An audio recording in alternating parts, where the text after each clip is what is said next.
बिस्मिल्लाहिर्रहमानिर्रहीम। अस्सलामु अलैकुम वरहमतुल्लाहि वबरकातुह। डियर स्टूडेंट्स, लास्ट लेक्चर में हमने डिस्कस किया chemical properties of metals and non metals.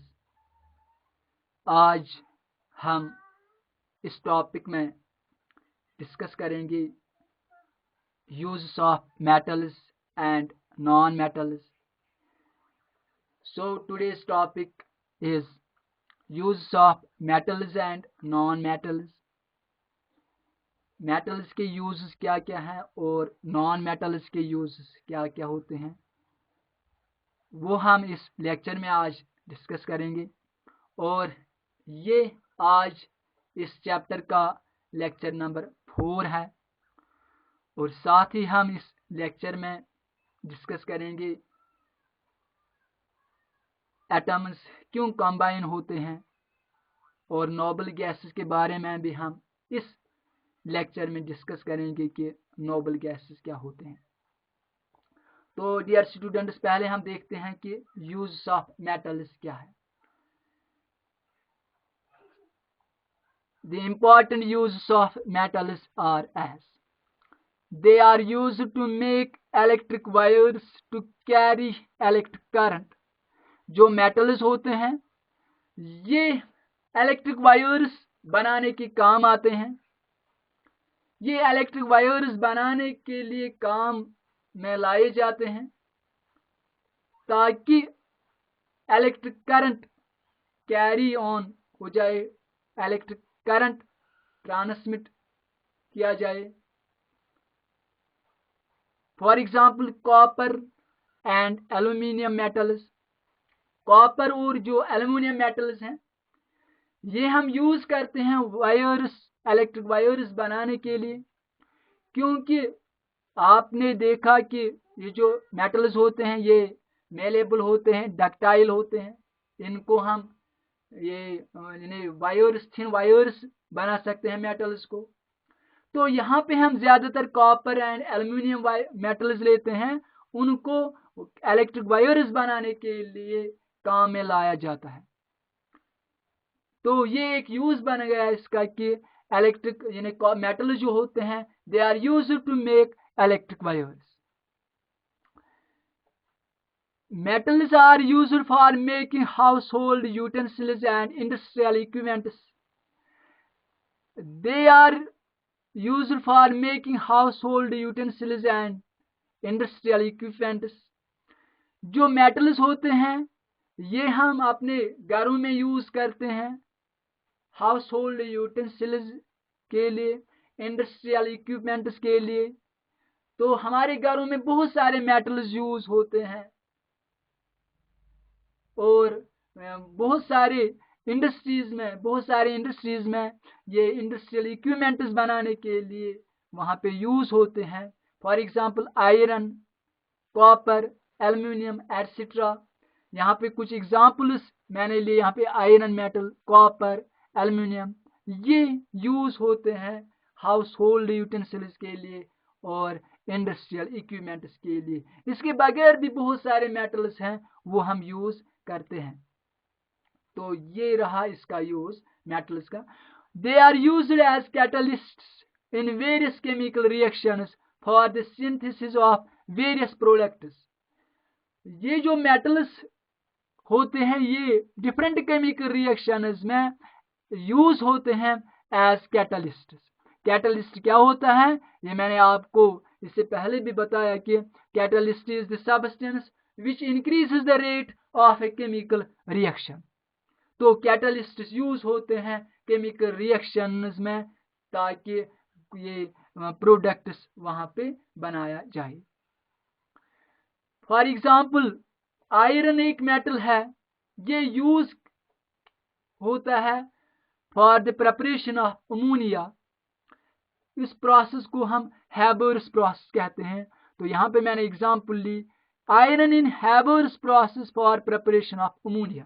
हम क्या करते हैं, हम नाइट्रोजन और हाइड्रोजन को मिक्स करते हैं। Nitrogen plus hydrogen in presence of iron as catalyst gives ammonia. Nitrogen और हाइड्रोजन हम लेते हैं तो उस रिएक्शन में ये आयरन एज कैटलिस्ट यूज होता है, तो वहां पे प्रेपेयर होता है अमोनिया। तो इस प्रोसेस को हैबर्स प्रोसेस कहते हैं। हैबर्स प्रोसेस के बारे में मैंने आपको लेक्चर नंबर इससे जो प्रीवियस लेक्चर था उसमें भी मैंने आपको बताया कि केमिकल प्रॉपर्टीज ऑफ मेटल जब हमने डिस्कस की उस लेक्चर में मैंने हैबर्स प्रोसेस के बारे में भी आपको बताया। Aluminium foils are used in packaging of medicine, food materials etcetera. जो एल्यूमिनियम है इसको हम फॉइल्स बनाते हैं, पैकेज बनाते हैं इसके, और ये फूड आइटम्स को या मेडिसिन को पैक करने के लिए यूज होता है। ये जो वो टैबलेट स्प्रिट जो ये वो जो होते हैं, तो टैबलेट स्ट्रिप जो होते हैं वहाँ पे ये एल्युमिनियम फॉइल्स यूज होते हैं, या फूड मटेरियल्स को पैकेट्स जो होते हैं उनमें हम ये फूड मटेरियल्स रखते हैं, वो एल्युमिनियम फॉइल्स के होते हैं। Mercury is used in making thermometers. जो मरकरी वो लिक्विड मेटल है वो यूज किया जाता है थर्मामीटर्स में, तो mercury is used in making thermometers. Silver and gold are used in making jewellery. जो ये है सिल्वर एंड गोल्ड, ये भी मेटल्स हैं, ये यूज होते हैं ज्वेलरी में, ठीक, क्योंकि ये बहुत शाइनी होते हैं, इनका ये जो लस्चरस वो बहुत ज्यादा होता है। They are used for making jewellery. Zirconium metal is used making bullet proof alloy steels. जो जिरकोनियम ये भी एक मेटल है, तो ये यूज किया जाता है for making bullet proof alloy steels. तो एलॉय क्या होती है? एलॉय मिक्सचर ऑफ मेटल्स होता है। तो मेटल जो होते हैं वो तो आपस में रिएक्ट नहीं होते हैं, तो उनको पहले कूल ये बॉयल किया जाता है, मेल्ट किया जाता है मेटल्स को, और जब वो लिक्विड में कन्वर्ट होते हैं फिर उसके बाद उनको मिक्स किया जाता है। उस मिक्सचर को फिर ये कूल किया जाता है, वो हार्ड होता बनता है, फिर उस मिक्सचर को एलॉय कहते हैं। तो नाउ एलॉय क्या होती है? मिक्सचर ऑफ टू और मोर मेटल्स। तो हम मेटल्स को क्या करते हैं? मेटल्स तो ऐसे ही रिएक्ट नहीं होते हैं, हम इनको क्या करते हैं? पहले हीट करते हैं, उनको मेल्ट किया जाता है, जब वो लिक्विड बनते हैं या सेमी सॉलिड बनते हैं उसके बाद उनको रिएक्ट किया जाता है, मिक्स किया जाता है, और उस मिक्सचर को फिर कूल किया जाता है, वो फिर हार्ड होता है, उस मिक्सचर को एलॉय कहते हैं। तो एलॉय क्या होता है? मिक्सचर ऑफ टू और मोर मेटल्स। तो जिरकोनियम मेटल यूज होता है bullet proof alloy, bullet proof ये बनाने के लिए। वो जो डिवाइस या मटेरियल्स होते हैं वो जिरकोनियम मेटल के होते हैं, वो एलॉय होती है वहाँ पे, ठीक। तो यहाँ तक हमने यूज किया कि यूज ऑफ मेटल्स। तो अब हम देखते हैं यूज ऑफ नॉन मेटल्स क्या क्या है। The important uses of non-metals are as liquid hydrogen is used as a rocket fuel. Liquid hydrogen, hydrogen, ये जो लिक्विड हाइड्रोजन होता है ये हम यूज करते हैं रॉकेट्स में। It is used as a fuel in rockets. Nitrogen is used for the preparation of ammonia, nitric acid etcetera. Nitrogen जो है ये नॉन मेटल है, हाइड्रोजन जो है वो भी नॉन मेटल है। तो nitrogen is used for the preparation of ammonia, nitric acid etcetera. ये अमोनिया को प्रिपरेशन करने के लिए, नाइट्रिक एसिड को प्रिपेयर करने के लिए, नाइट्रिक एसिड को प्रिपेयर करने के लिए नाइट्रोजन यूज होता है। Nitrogen is also used as food preservative. Nitrogen जो है ये फूड प्रिजर्वेटिव भी एज यूज किया जाता है for preservation of food materials, क्योंकि नाइट्रोजन जो है ये एंटीऑक्सीडेंट है, तो ये रेसिडिटी को प्रिवेंट करता है। तो ये नाइट्रोजन यूज किया जाता है एज फूड प्रिजर्वेटिव।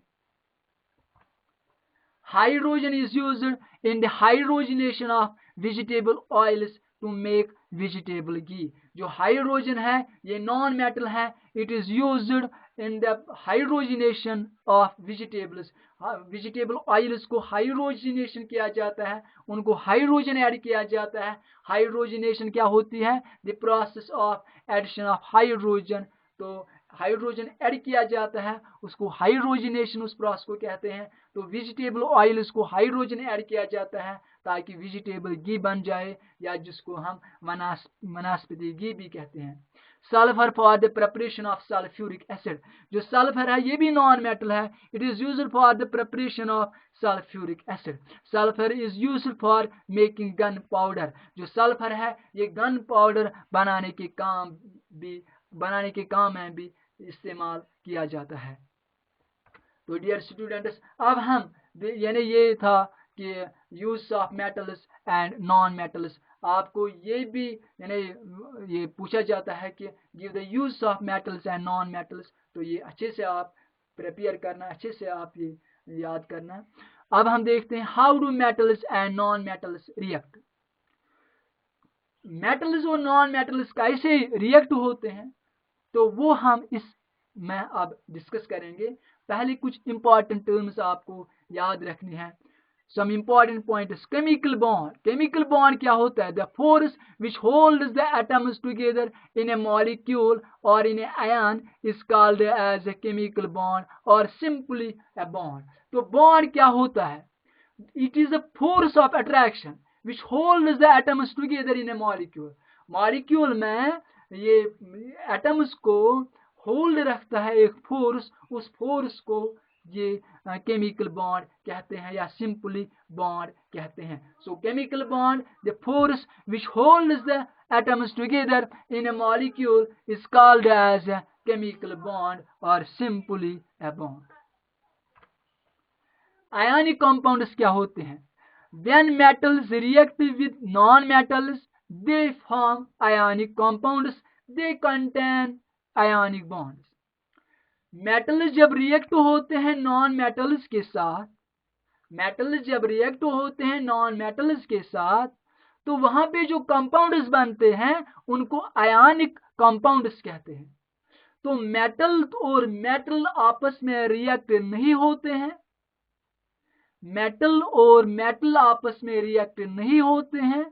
क्योंकि मेटल और मेटल आपस में रिएक्ट क्यों नहीं होते हैं? क्योंकि metals are electropositive in nature, metals electron loss करते हैं। तो कंपाउंड तभी बन जाता है जब एक एटम इलेक्ट्रॉन लॉस करेगा और दूसरा एटम जो है वो इलेक्ट्रॉन गेन करेगा, या इलेक्ट्रॉन शेयरिंग जब होती है वहां पर बॉन्ड बनता है, वहां पे कंपाउंड्स मिक्स होते हैं।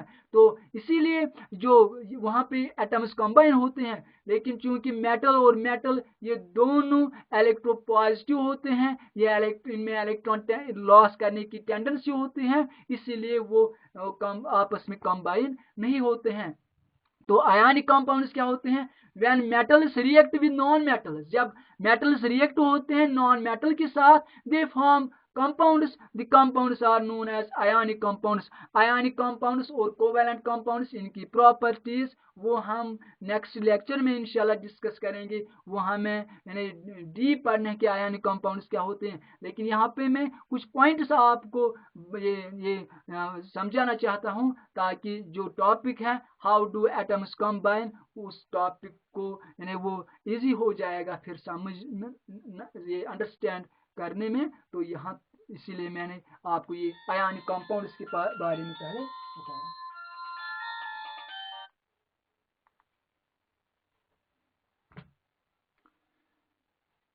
दे कंटेन आयनिक बॉन्ड्स। जो आयनिक कंपाउंड्स होते हैं उनमें एक बॉन्ड होता है, उसको आयनिक बॉन्ड कहते हैं। तो ionic bond, the force of attraction which exists in ionic compounds.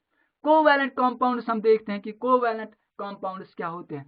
When non metals react with non metals they form covalent compounds, they contain covalent bonds. जो कोवैलेंट कंपाउंड्स क्या होते हैं? जब नॉन मेटल दूसरे non metal के साथ react होता है, नॉन मेटल और नॉन मेटल आपस में कंबाइन होते हैं, नॉन मेटल और नॉन मेटल आपस में रिएक्ट होते हैं, तो जो कंपाउंड्स वहां पे बनते हैं उनको कोवेलेंट कंपाउंड्स कहते हैं। और कोवेलेंट कंपाउंड्स में कौन सा फोर्स ऑफ अट्रैक्शन, किस टाइप का फोर्स ऑफ अट्रैक्शन या किस टाइप का बॉन्ड होता है, उसको कोवेलेंट बॉन्ड कहते हैं। They contain covalent bond.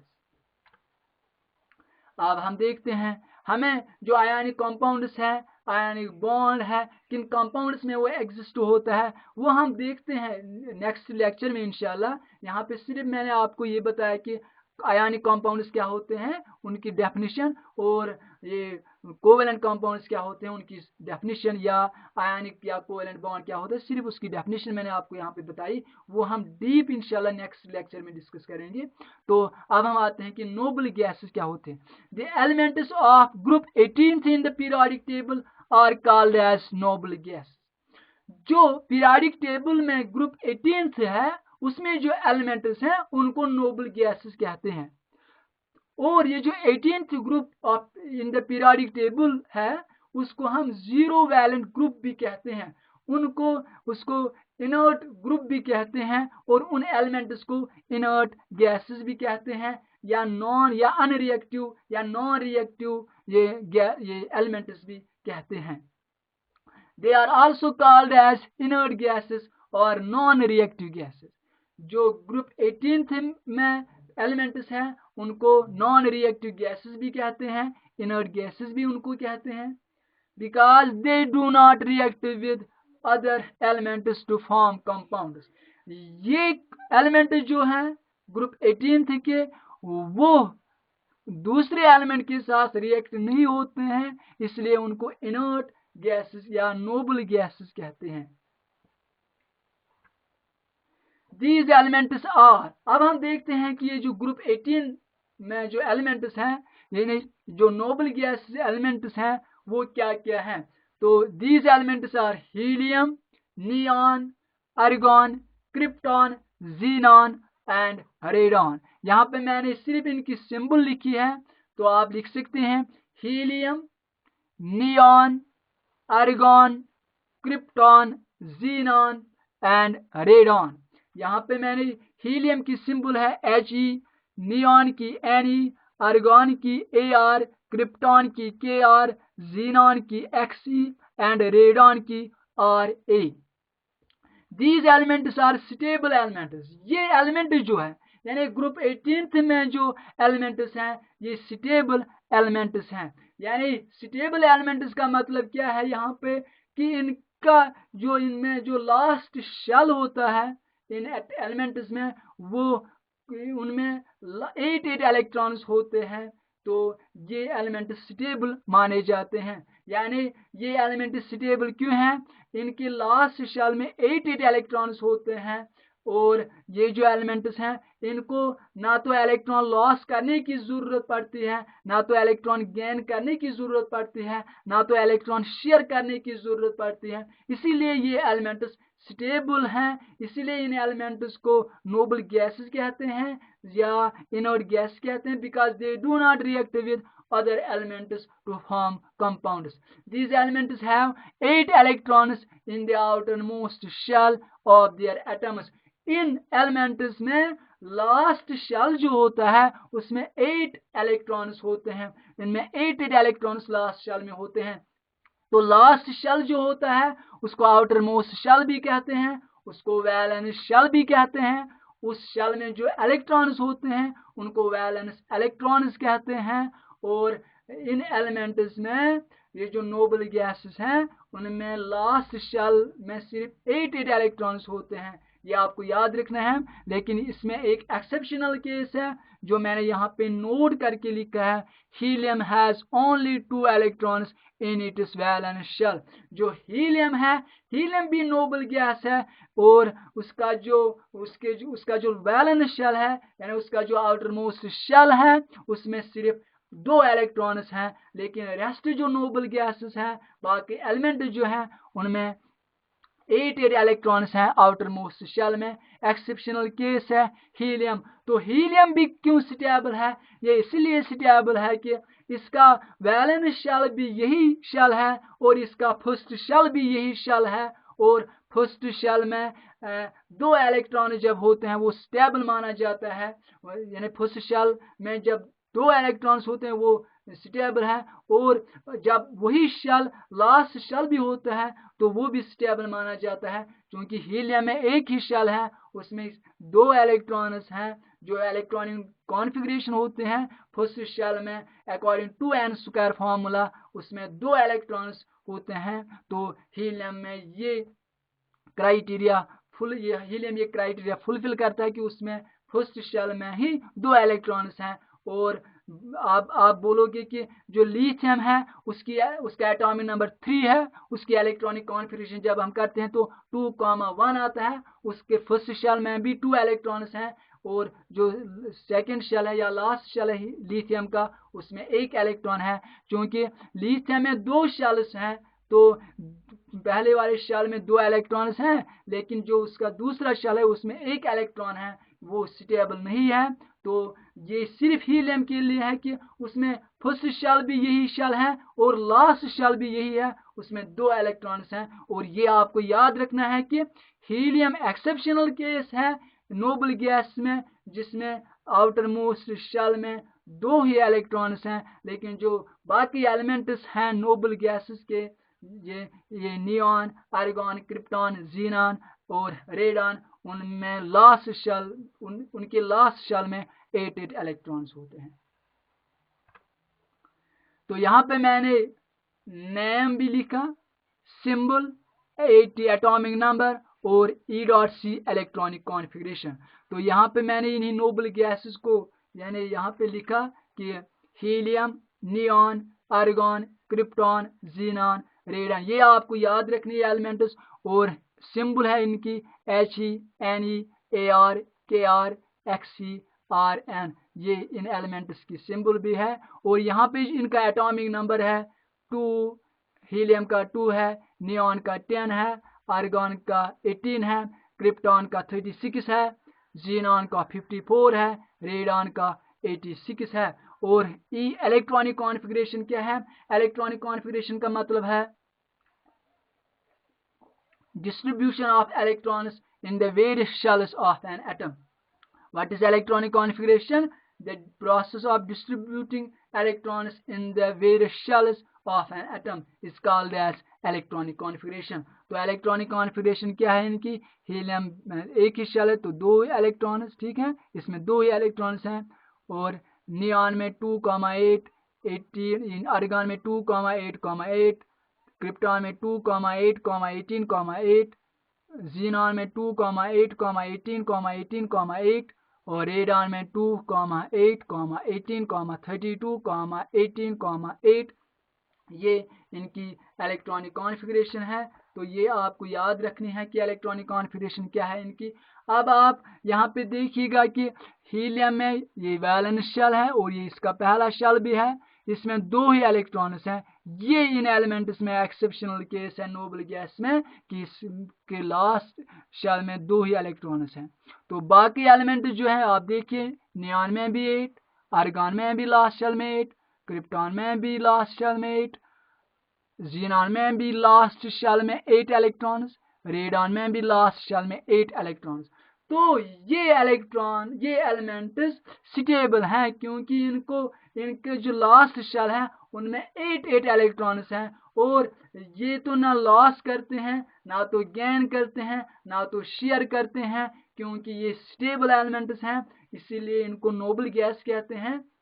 तो नोबल गैस की डेफिनेशन बन गई, the elements having 8 the elements whose last shell is completely filled, जिसमें 8 इलेक्ट्रॉन्स होते हैं, ठीक है। तो these elements have 8 electrons in their outermost shell. ये आपको याद रखना है कि नोबल गैसेस में लास्ट शेल में 8 इलेक्ट्रॉन्स होते हैं, लेकिन हीलियम एक्सेप्शनल केस है जिसमें 2 ही इलेक्ट्रॉन्स हैं। तो अब हम देखते हैं कि ये जो नोबल गैसेस हैं और ये जो काज ऑफ केमिकल कॉम्बिनेशन जो है वो हम देखते हैं कि काज ऑफ केमिकल कॉम्बिनेशन क्या है। अब क्योंकि मैंने आपको बताया कि हमारा टॉपिक इसी लेक्चर में हमने ये लिखा कि वाई डू एटम्स कॉम्बाइन, ठीक है। तो काज क्या है केमिकल कॉम्बिनेशन का, क्या कि केमिकल या केमिकल बॉन्डी का, यानी एटम्स क्यों कॉम्बाइन होते हैं। In this universe everything wants to become more stable. इस कायनात में, इस दुनिया में हर एक चीज स्टेबल बनने की कोशिश करता है, वो चाहता है कि मैं स्टेबल बनूं। In this universe everything wants to become more stable. In case of atoms, stability means having the electron arrangement of an inert gas. लेकिन एटम्स में स्टेबिलिटी का मतलब क्या है, वो एटम्स चाहते हैं कि मेरी इलेक्ट्रॉनिक कॉन्फिगरेशन, मेरी electronic arrangement Nobel gas like होनी चाहिए। तो in case of atoms stability means having the electron arrangement of N inert gas. जो एलिमेंट्स हैं ये चाहते हैं कि हमें भी noble gas like electron arrangement होनी चाहिए, यानी हमें भी लास्ट शेल में 8 इलेक्ट्रॉन्स होने चाहिए। तो ये ही काज है केमिकल कॉम्बिनेशन का। तो अब एटम्स क्या करना चाहते हैं, स्टेबिलिटी अटेन करना चाहते हैं। वो ये चाहते हैं कि they should have stable noble gas electronic configuration like that of noble gases. Thus atoms combine with one another to achieve the inert gas electron arrangement and become more stable. Thus atoms combine with one another to achieve the inert gas electron arrangement and become more stable. तो atoms क्या करना चाहते हैं, वो एक दूसरे के साथ रिएक्ट होते हैं so that they achieve inert gas electronic arrangement. An atom can achieve the noble gas like electron arrangement in 3 ways. तो 3 तरीकों से एक एटम यानी Nobel gas like electronic configuration achieve करता है। तो पहले हम देखते हैं कि फर्स्ट वे क्या है। These 3 ways are as by losing one or more electrons to another atom. तो एटम्स क्या करते हैं, वो एक या एक से ज्यादा एटम इलेक्ट्रॉन्स को लॉस करते हैं दूसरे एटम को। वो एक या एक से ज्यादा एटम्स को इलेक्ट्रॉन्स को लॉस करते हैं दूसरे एटम को। Bye गैनिंग one or more electrons from another atom, या वो ये electronic arrangement Nobel gas like arrangement ये अचीव करते हैं bye गैनिंग one or more electrons from another atom by share. और तीसरा तरीका है कि bye sharing one or more electrons with another atom, वो शेयर करते हैं इलेक्ट्रॉन्स दूसरे एटम के साथ और अचीव करते हैं नोबल गैस लाइक अरेंजमेंट। तो ये आपको याद रखना है, atoms can achieve noble gas like arrangement by losing one or more electrons to another atom. दूसरा है कि by gaining one or more electrons from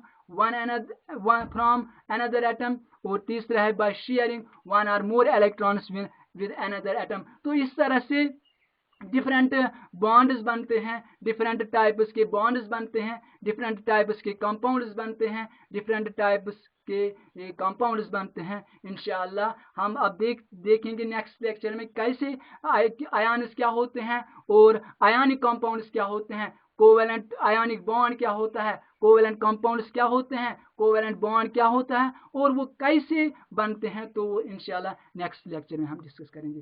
dear students, stay safe, stay blessed, फी अमानिल्लाह। अस्सलाम वालेकुम व रहमतुल्लाह।